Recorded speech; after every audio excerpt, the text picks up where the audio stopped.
People say I am the best boss. They go, God, we've never worked in a place like this before. And you get the best out of us. I think that pretty much sums it up. Hey there! Welcome to another episode of Good Boss, Bad Boss. I'm Joey, your host, and today I'm chatting with someone who, in my mind, belongs to a different league of bosses.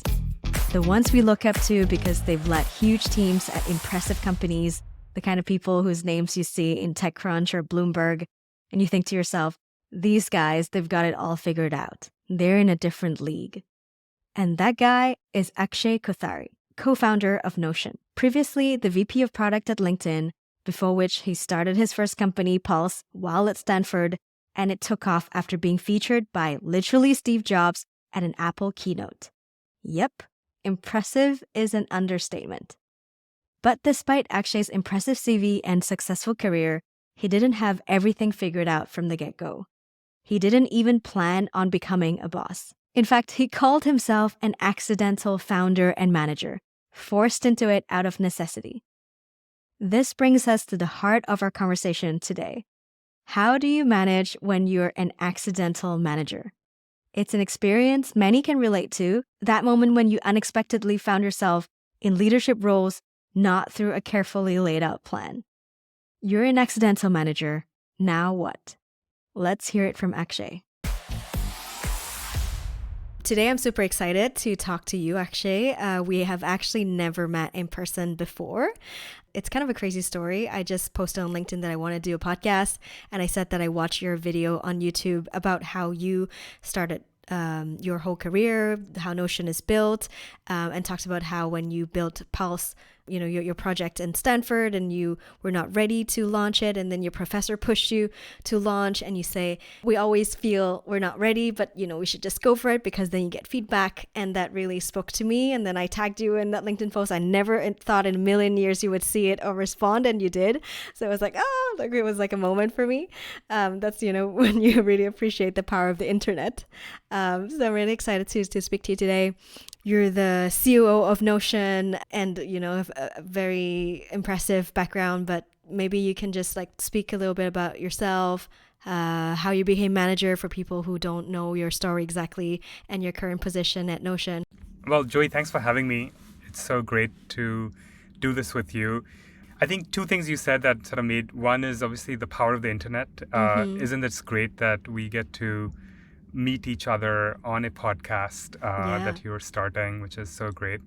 But also, I've been, you know, a lot of the things that I've done in my life started as like some of the bigger things I've done started as a side project, as a hobby. And I'm a huge fan of always doing that. And so when I saw your post, I thought, like, what better way to enable that than reach out and offer myself as a guest. So thank you so much. I don't know how good the podcast will be, and I don't know if I have good stories to share, but I'm a believer in your new venture and excited to be here. Thank you. Yeah, I will do my best to make it good. So I think in terms of my background, I grew up in India and I came here for studies. And after my master's here in the US, I sort of accidentally started a company. Basically, in my last quarter at Stanford, as a part of a class project, we built this news app called Pulse. And I think it became this app that Steve Jobs talked about it in 2010. And suddenly, like sort of overnight, it became a company. Epic. And so essentially, like, you know, it started off with my co-founder Ankit and I, but then as we hired people, I sort of became an accidental manager. As someone who hadn't spent a ton of time working at other companies, it was a little bit of a sort of fake it till you make it. Like, you know, I just meet other people around me and just get tips as I sort of grew. But I would say, like, the big, you know, when Pulse got acquired by LinkedIn, I spent about 5.5 years at LinkedIn. And I had two specific managers. Ryan Roslansky was my manager for the first couple of years, who is now the LinkedIn CEO. And for my last couple of years, when I was leading LinkedIn India, I got to report to Jeff, who was the then CEO of LinkedIn. And I've learned a lot from them. So I think those two have been incredible managers. And then, and I guess my third manager of my life is Ivan, who's the CEO of Notion. So those are the three people I've got to work with, and I've learned a lot from each one of them. Yeah. I would also say that I definitely went from sort of hated people management, and that's why I was very happy when Pulse was acquired, because I was itching to not have to manage people and just go back to product building, to now very much sort of enjoy management and now see how much leverage I can get by sort of like really nurturing and investing in the people. And so like I feel like I get joy from it now, but I very much did not feel that way. But you went on a journey. I went on a journey. That's a super interesting journey, and I hope that we can get into that maybe from the beginning of when you had your first experience with Pulse. I guess you were focused on building the product, and then it kind of blew up overnight, and then you had to accidentally become a manager because then you have to start your team. It's probably a very different skill set, building a product versus building a team. How has that first experience started out and influenced your management style, and that's probably the part that you hated more of in the beginning? Yeah, so I think when you start a company, it's you and your co-founder, and even when you hire the first few people, and in Pulse, we actually ended up hiring a bunch of our friends. Classmates from Stanford.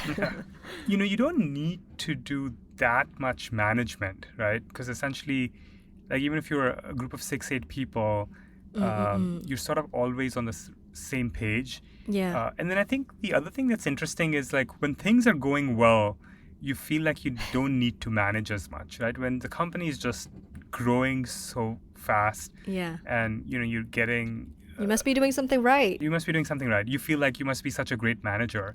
But it turns out like I think growth sort of like hides some of that.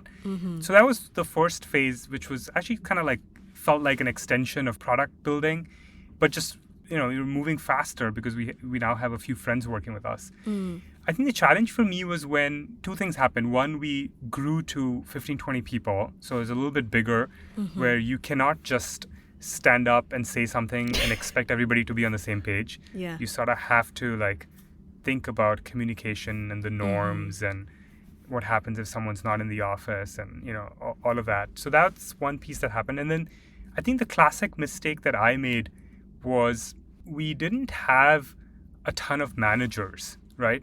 And so essentially by the time we were 20... Everybody reported to you. Yeah, like either reported to me or to my co-founder.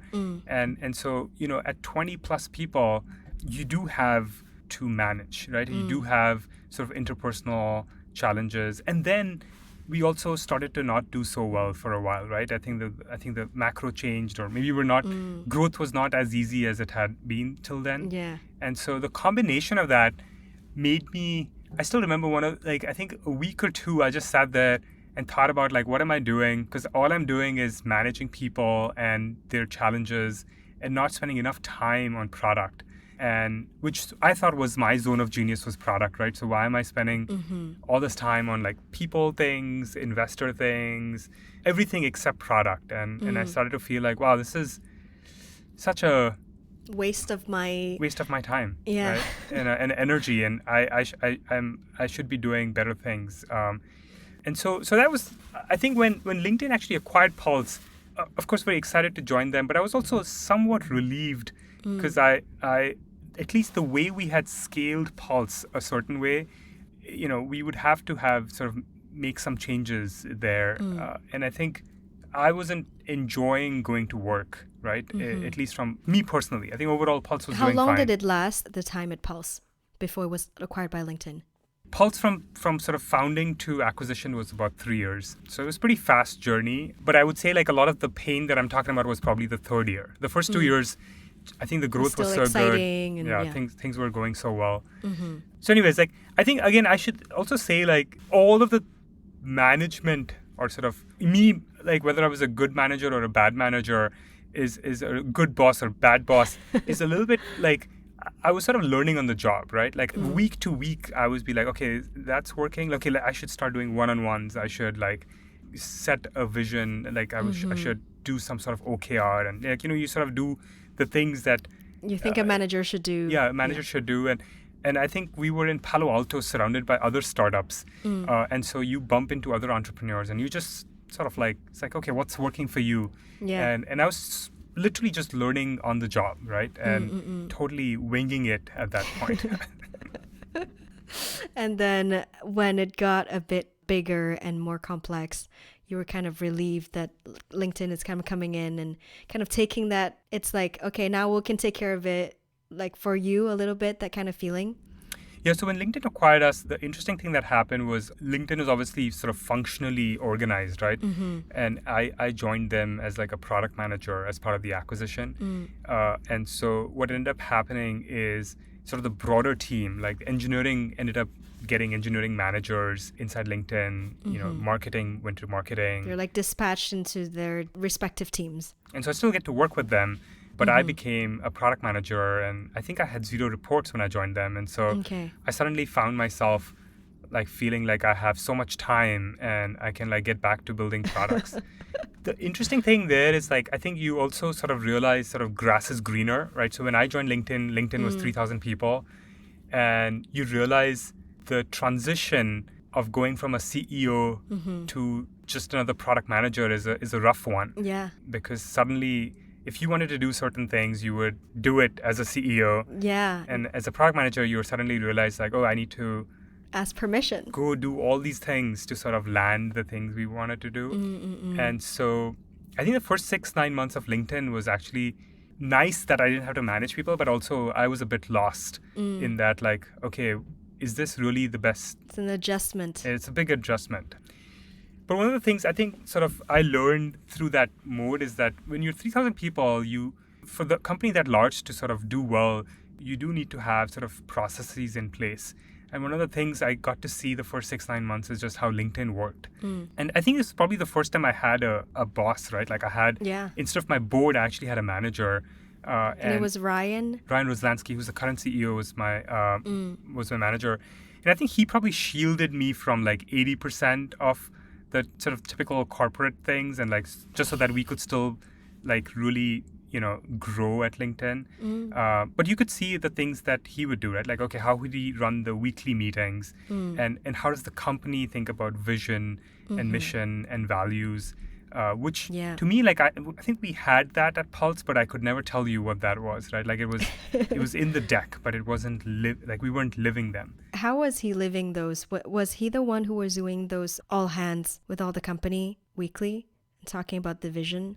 So Ryan was doing the weekly meetings with the broader content team, and then Jeff, who was the CEO then, was doing the all hands every 2 weeks, which I think LinkedIn does even today. And I think that's the time I started to get to know Jeff then and get to see him. Like even though I didn't report to him, I saw him in meetings, and I saw him how he was sort of running the company. And then again, that was sort of like a 5-year journey at LinkedIn where over the course of that time, I started to understand what good management looks like, right? I think LinkedIn is really well organized and managed, and it's probably one of the sort of like the mission-driven companies is sort of, I think everybody says that, but I think you really felt it at LinkedIn. And how did they make you feel that, the values? I think part of it was, I think Jeff did a nice job codifying them, I think probably like 15 years ago.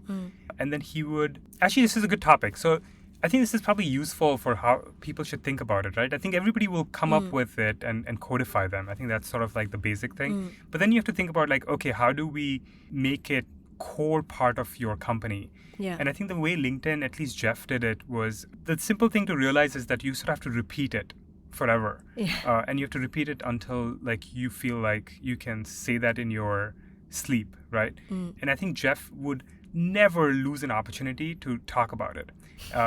Okay. Almost to a point where even I would cringe sometimes, be like, oh my God, Jeff, like you're saying this again. Not again. Like not again, And but I think he would never get bored of it. Like I think you could put him in front of employees, you can put him in front of media, you could put him in front of government. And I think he's probably said this like a million times, I'm not kidding. But I think he would have the same passion and energy talking about it.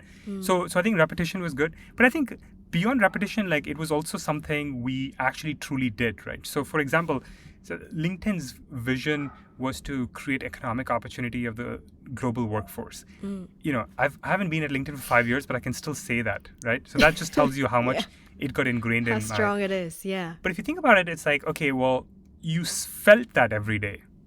When people got new jobs, when people got an opportunity to speak somewhere, when people got an opportunity to be on the board of something, Yeah. you hear all these stories and you would realize that you truly were creating economic opportunity for them, right? You got to sort of see that. And I think Jeff would do a really good job taking these stories and sort of tying it back to that vision, right? And so you felt that. Reminding. You're reminding that, okay, this is what we stand for. This is what we do as a company. And here are the stories, like real stories coming in every week, right? So that's that. Then there's a question of values. I think we had sort of operating principles at LinkedIn as well. And I think Jeff would do a really good job pulling them into the meeting. So I think, for example, one of the values that LinkedIn had was act like an owner, right?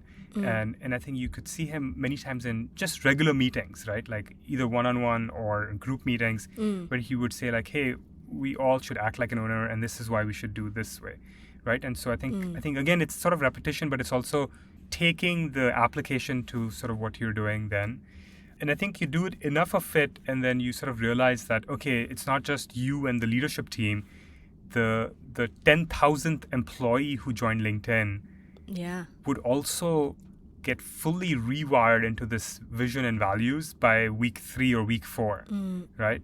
Yeah. And then you realize, okay, what's the value? Like, okay, sure, like, you can do this, everybody knows it. So what's the value?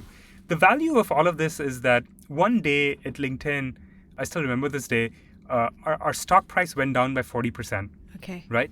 And when stock price, like when you're a public company and it goes down by 40%, it sort of shakes you. It's like, wait, are we like half as good as we were yesterday? And the thing I remember from that day is Jeff stood in front of the company and he did the same thing. He still iterated sort of what our vision and mission and values were. And you realize like, okay, I'm not here just to collect my paycheck and collect all these shares. I'm here to create economic opportunity in the global workforce. Yeah. And sure, the stock price. And I'm an owner. And I'm all these. Exactly, right? And so in bad times, you realize the power of this. Yeah. Because you realize that, okay, I don't need to say something different. That is why we're here. That is why we're all working on this together. Yeah. And that's powerful. And actually, the last thing I'll say here is that another thing that Jeff taught me was that he used to talk about how trust is consistency over time, which I thought was a really simple way to think about it. And so in the down times, we talked about that. But also I remember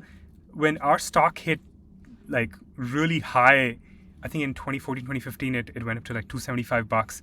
Even in that time, he talked about it as like, okay, just because, our stock is 30% up, we're not 30% better. We're still who we were yesterday.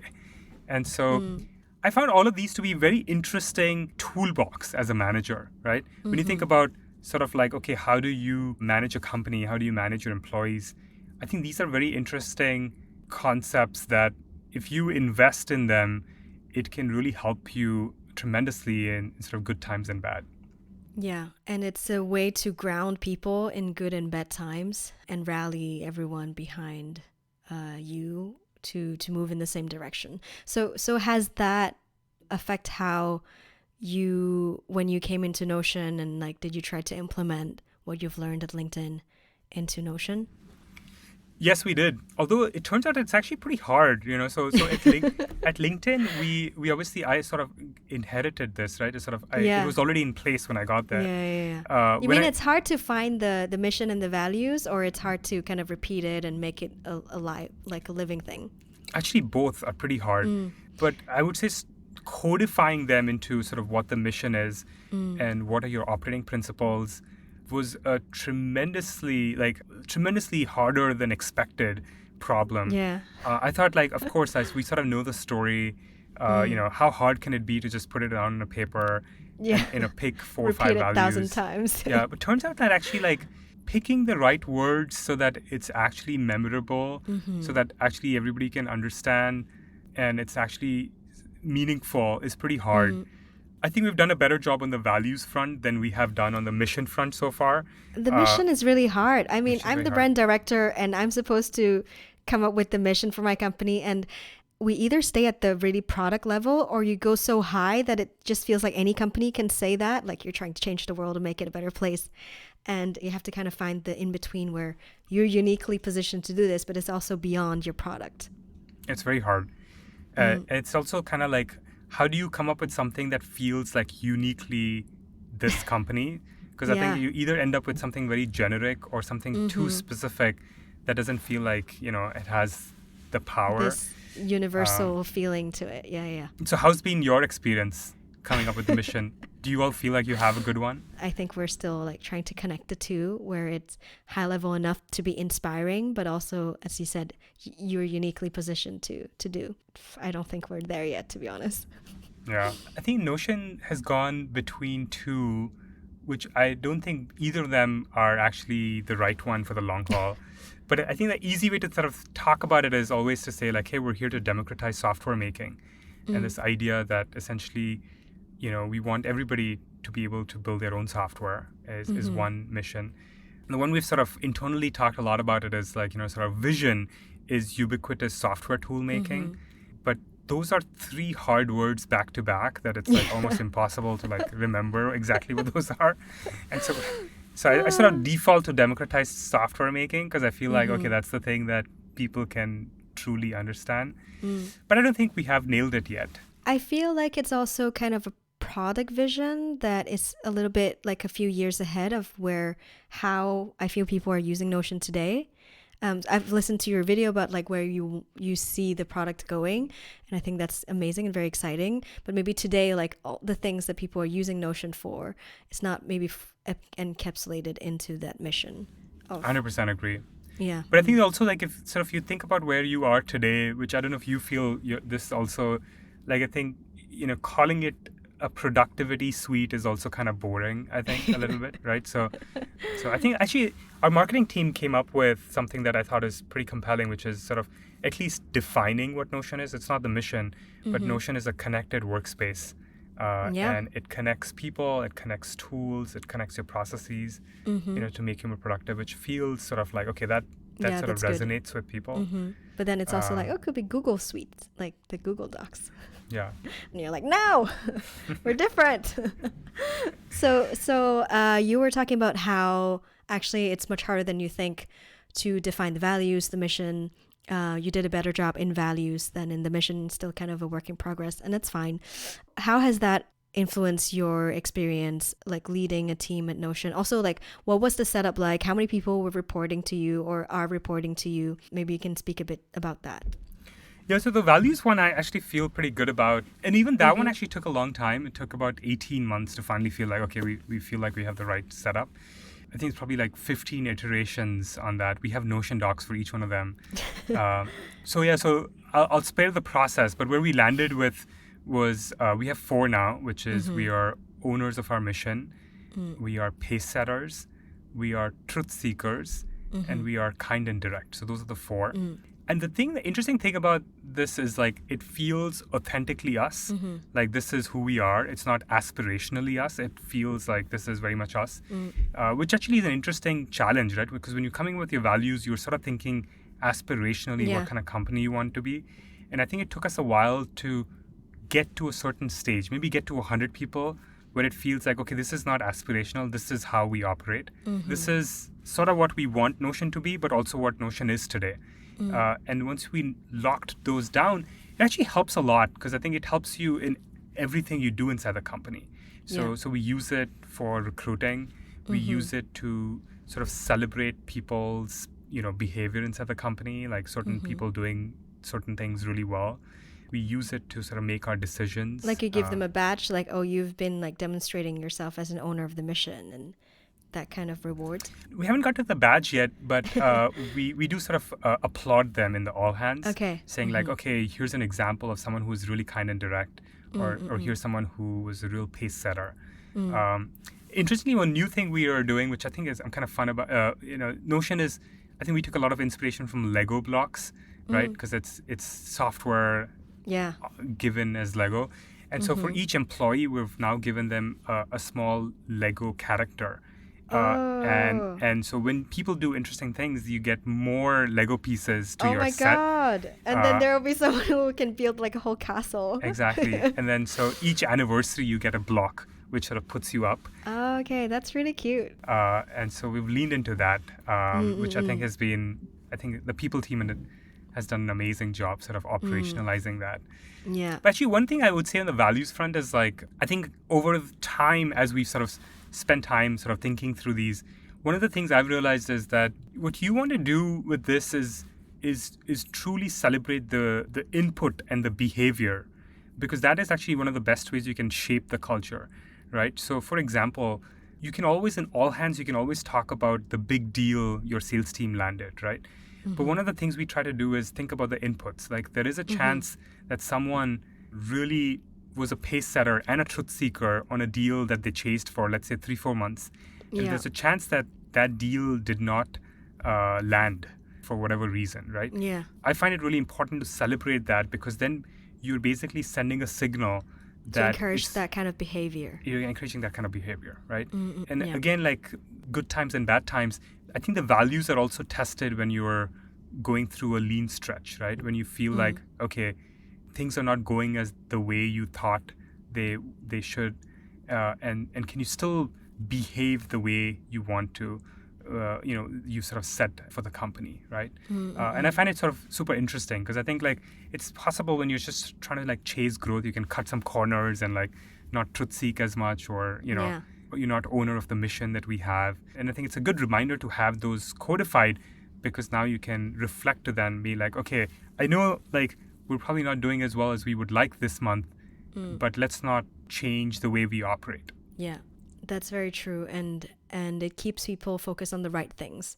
Because sometimes you can be like, yeah, I closed the deal, but I was like a total jerk about it, and just not following the values, and that's not the kind of behavior you want to encourage. If going back to maybe when you started at Notion, when you joined, you were maybe like just 8 people, and now you're at 500 people. I assume like it was a very different game for managers for you. How did your management style had to evolve? My Notion career has been super interesting. So in Pulse, I was truly winging it, right? I had never done it before. I was the kid in the room. At Notion, I became the adult in the room. Okay. When I joined, you came in with experience. I came in with experience, but also I had some startup experience, so I could sort of like modulate a bit. But when I joined, I was the most experienced manager we've had. But also, I was the only parent, I remember, because I had an 18-month-old, and So anyways, I became the adult in the room, which was kind of fascinating in a few years. But anyways, my journey at Notion has been fascinating in the sense that I was hired as a chief operating officer to essentially manage and grow teams outside of product and engineering. So Ivan and Simon, the co-founders, wanted to sort of focus their time on product and engineering. And so I was basically responsible to build everything else. And when I joined, I think we only had product design, and we had 3 people in support. So that was it. So I basically helped build from scratch. Obviously grew the support team, but then we built the sales team, and then we built the marketing team. So you were the product guy that was brought in to do not product. Exactly. Yeah, that's a story for another time. But essentially, yes, like my background is all product, and I joined to essentially do everything except product here, which I thought was like a very interesting challenge for me, because essentially I thought of it as like, hey, can I bring some of the product principles, some of the systems building principles into these new functions? Interesting. And essentially for each of the function, I essentially hired the initial first ICs and I managed them directly. And then I replaced myself with an experienced manager who could scale it. And then I replaced myself from their managers. We hired our chief revenue officer, our chief financial officer, our general counsel, our head of people, and they all report to the CEO. So I sort of nuked myself out of a job a few months ago. And I essentially sort of, after 4 years of building that, I sort of essentially went back to being a super IC here, which is like, I'm working on a few strategic projects. I do manage a few people every now and then. I have a small team right now. Yeah. But it tends to be teams that will eventually, again, graduate to a different home. And if people go on maternity leave or paternity leave, I'm usually help them out by sort of managing their teams when they're away. Okay. That's a fun strategy that you went for. I don't know where I picked this up, but I think part of the thing is I sort of feel grateful that I was able to manage pretty large teams at LinkedIn. And so in some ways, I sort of like got Because in that. LinkedIn, you started out as a PM and then you kind of ended up with a big team in the end when you left. Yeah, in the end, I was sort of managing international, and I was sort of driving LinkedIn India, which was, I think, 1,200 people then. And so I sort of like this experience of managing large teams was sort of out of my system, and I wasn't craving that as much. And now you don't need to have an empire report to you anymore. Yeah, so I was sort of thought about it as like, okay, I want to build these teams out. I want to set Notion up for success, but I had absolutely no desire to continue to be their manager. And as we went out in the market to find the best CRO, the best CFO, best leaders, I mean, they all want to report to the CEO, which totally makes sense to me. And I actually had, totally respect that, right? And so essentially, I sort of nuked myself out of these roles after 4-ish years here. But it's been, reflecting back, I think, every 6 months, it felt like a new challenge. For 6 months, it felt like, oh, we need to really get sales going. Maybe the next 6 months feels like, oh, we need to like get the finance team growing. In fact, actually, one of my most fun times at Notion, as I reflect back, was probably the 9 months I spent with the finance team before our CFO got here. Like, I've never really done finance, but you actually get to learn so much about them just because you're managing them. And I feel like I learned so much about finance and how underappreciated it was before, and how strategic it can be if you sort of really leverage that. Each of these journeys were really fun, but thankfully all of them are now run by very experienced leaders who know a thing or two about those functions. So what would you say are some key differences between being a manager as a co-founder, like you were at Pulse or Notion here, versus being a manager as an employee when you were at LinkedIn, like based on how you've experienced it? Well, I would say the Notion experience, at least in my view, is a good extension of my LinkedIn experience in that we're obviously a lot smaller, but I think we've tried to take the best of LinkedIn as it relates to being very mission driven, being very values oriented inside the company. I also think that I was a significantly better manager in my Notion experience than I was in my Pulse experience. And I think part of it came from actually managing larger teams. Like, I was less. What has changed, you think? Well, I think I got the playbook, right? I think once you understand the playbook of like, okay, well, so much of this is realizing once you have the right person, you can delegate and sort of like give them autonomy and drive accountability.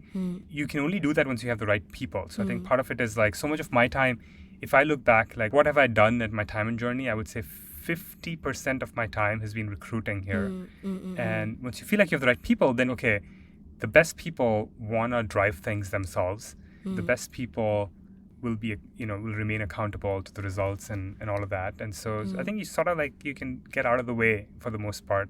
You can still give them guidance, but also I think that, I sort of started to enjoy that. Like at this point, I feel like seeing another person or another manager do extremely well at Notion gives me more joy than doing it myself. Yeah. And that's a big transition, right? I think. Do you feel like it's kind of like being a parent? It's like, oh, my kids have grown up. 100%. And I say that because I have 2 kids, and I feel like I resonate with that, right? Which is, like, I think you get so much joy and pride in doing that. And also you realize you get a lot of leverage that way, right? Like, I cannot do all the things I'm doing right now at Notion if I didn't have the wonderful team we had. And so I can focus on things that I'm good at, which is like, I have a really good understanding of the product and the business of Notion. So I bring that perspective into the things we're doing. Yeah. But I'm not driving day to day of any of these functions, but I have trusted leaders who can do that. So how do you find these trusted leaders? Have you found like a way to spot these good people out there? So before I do that, I'm curious, does this story resonate with your journey as a manager? And we'll get into the recruiting part. I definitely agree that finding the right people and then being able to delegate is the best feeling ever, because then you free yourself up to see things on a higher level and help grow the team in a way that you wouldn't be able to if you were head down and like too hands-on. I don't think that I've had the opportunity to see it as the scale that you have. Seeing as my team is like 17 people, I lead the brand and content team within the marketing team. But it's very interesting for me to hear from that perspective. That's kind of what you want as you go up. It's not so much about building your team and then getting it as big as possible and have a lot of people reporting to you, but more about actually removing yourself from it. So then that's when you know that's a sign of success. And that people can do things without you. Yeah. I think the thing I would say also is you realize that also sometimes things work and sometimes they don't, right? Sometimes you have to sort of like jump back in there and be like, okay, I thought this was going to be the right setup and like clearly went the wrong direction. You can't be too hands off either. Yeah, you can't be too hands off. So there's some right balance there. And I think that there are, especially at a startup where it's growing at a fast pace, there are people that can bring you to a certain level from 0 to 1, 1 to 10, and then you realize that you actually need a different leader for a different set of challenges. So that I've also seen. Yeah, what you just said is kind of interesting, right? I think when you're in a hyperscale startup, what ends up happening is that the company is growing so fast, and like you may find someone whom you hire today, and there's a chance that their growth curve is the same as the company or faster. And in those cases, those people will stay with you for a long time. But in many cases, those people are great people and they are good learners, but the company sort of paces them. Yeah. And so you sort of constantly recruiting because you constantly are, every year you have to rethink like, okay, is this the right setup? Are we doing all the things we need to be doing? And one of the things I've realized sort of is recruiting actually a really fun way of getting to learn a function. So let's take sales. At this point, I've probably met 150 sales leaders in my 5 years because I think we tried to hire 3 times for this role. And so I have learned the nuances of how sales is done at different companies and the nuances of how different leaders operate just because I got to interview them and I got to learn from them, right? And that experience made me realize like, okay, every time I need to hire a new function or a new leader, what I'll try to do is I'll actually try to find 4 or 5 people whom I think are the best in the world for that function, even though I know that they're probably not hireable. But I'll go talk to them and I'll learn from them. Know where the bar is. Know where the bar is. And like chances are, it's kind of like when you ask for feedback or advice, sometimes you may end up hiring them. That's happened. But even if that's not the case, they probably know other people whom they could sort of guide you. But anyways, like when you talk to these experts, you learn a lot. You learn a lot about just like how it should be done and all of that. And then you get a better sense of like, okay, I'm calibrated. This is what will work at Notion. And I think the things we look for is, of course, like we need relevant experience, but we also look for people who are truth seekers. And what I mean by truth seekers is like, we don't want people who just come in and say like, okay, this is how it was done in this previous company. And so this is how it should be done here. We want people who sort of, are first principles thinkers, think about what's unique about Notion and sort of apply that. And the more people you meet, the more refined your sort of point of view gets around like what works or not. It's a little bit like, I don't know if you've ever tried to buy a home, but after you see a lot of homes, in the process, like we visited like over 20 of them, and then you start to know like, okay, well, these ones you don't even need to go because there are things that you learn that you don't want. Yeah. You refine your criteria, basically. So it took me 18 months to buy our home in SF, and we probably saw so many during that time. And after a point, you get a feeling, which is like, okay, is this past all the criteria I have? You can take a quick walk around and within a few minutes. Yeah. And so I think it's kind of like the deeper you understand a specific function, specific things you need, the more people you meet, the more you sort of can trust that. But I think importantly, one of the things we did is we sort of translated that into more objectively making sure we do that, right? So instead of just going by your intuition, which you can still do in your interview, we sort of made the processes a bit more robust. So now we have, for each role, we follow the same process for each candidate. So it's not like I'm talking with you a bunch of different things and suddenly rating you on that. No, it's like I'm focused on a specific thing and I'm trying to like be consistent in all the people we meet. Yeah, I mean that that's important, especially as you scale, you start to have more hiring managers, and how do you ensure that we all have the same standards? And I guess like that kind of relates to my other question about how different is it to be a manager in a smaller startup versus a bigger company. You mentioned in the beginning at Pulse where you can just stand up, say something, and everybody's on the same page. And I guess in bigger teams, you'll have to be more intentional about communication, setting processes, and making sure that things are scalable and scaling in the same way that you originally intended when you started small. Yeah, actually, when I reflect back my life, sort of my decade of working, one of the things I realized is like, each setup appreciates energy from the different setup, right? So when I sort of worked on Pulse, the reason I was a valuable member at LinkedIn is because I wanted to bring the entrepreneurial spirit into a larger company, which had gotten in its ways of, following the processes and maybe being a bit slow and sort of measured, right? Yeah. And so LinkedIn appreciated me being entrepreneurial, a little bit sort of like Maverick. restless, impatient. And LinkedIn did a good job trying to make sure these founders that they acquired had a good experience because they cared about staying nimble, right? And then my LinkedIn experience has actually made me a very valuable operator at Notion because everybody here is trying to like move fast and break things, and and I'm a little bit, at least in the early days, sort The of adult. had that experience, the adult in the room trying to like do that, right? So I think there's probably a little bit of a mix that you have to do, and I think there's benefits and trade-offs, right, in each of these setups, right? In one case, when you get to a scale of LinkedIn, like sort of the downside of making a big error is quite high, and you have to the scale that they operate is quite large, so you have to sort of be more careful. At the same time, like I think trying to bring all of that into Notion in the early days would have been incorrect because part of the value that Notion has is that it can move fast, right? Is that it can like be very nimble. And so I think part of what you need to do as a manager is to think about what the company needs from you. What the company needs and like what feels sort of like the right thing to do at that point. And I think the way Notion operated 5 years ago versus how Notion operates today itself is changed a lot, I think. And as an accidental manager, do you have any like big management lessons or mistakes that you've learned the hard way in your career that you can share with us? Like most thing that really there was a pivot moment of like before, after this happened and it changed you fundamentally as a manager.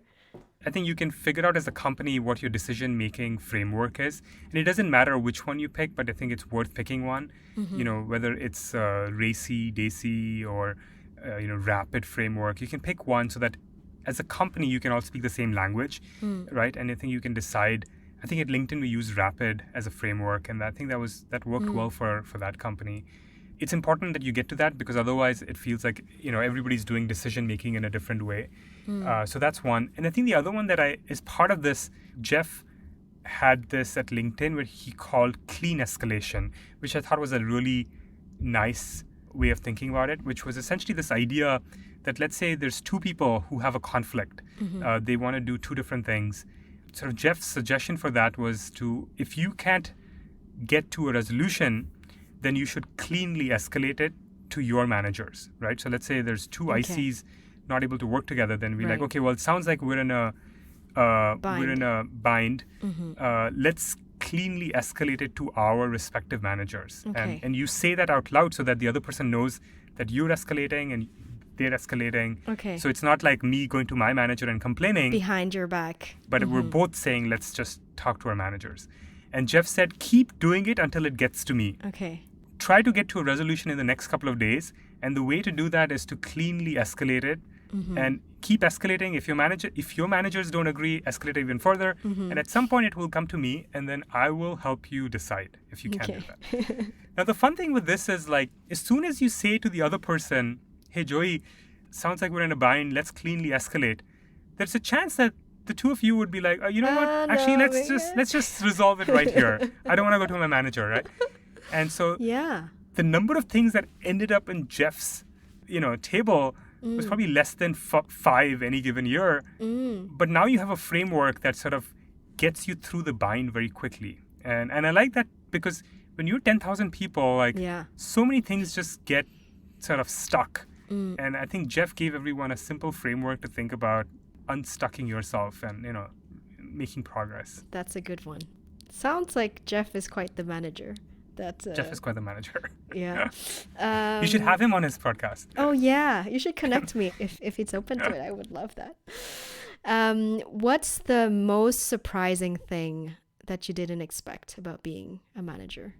Well, at least compared to my previous experience and now, like, I didn't realize how much joy I would get from seeing other people succeed. I just thought like my initial experience was just frustrating that like I could do things faster. But I've definitely gotten to the side of like, I just get more joy now seeing other people succeed in their roles than doing things myself. Okay, that's great. It's a good surprise. It's a good surprise. Well, in one sentence, what does being a good boss mean to you? I'll again take inspiration from Jeff and I'll say is to be compassionate. Wow. I hope you enjoyed my chat with Akshay as much as I did. I was a little nervous going into the conversation, but was quickly relaxed by how down-to-earth, cool, and just normal Akshay is. Despite his very impressive CV and obvious smartness, Akshay's story reminds me that even the most successful bosses start somewhere. Nobody starts out knowing how to be a good boss. Everyone's faking it till they make it. The most important thing is to keep learning, and Akshay's journey is a great example of that. If something we discussed sparked a story or a piece of advice you'd like to share about being a boss, feel free to leave me a message on SpeakPipe. The link is in the show notes. I might just share it on the next episode. Thanks so much for joining me on this episode of Good Boss, Bad Boss. If you want to support the podcast, please subscribe, leave a rating, and share it with someone you think will enjoy it. You can also subscribe to my Substack to get email updates. Thank you so much for listening, and I will see you next time. Bye!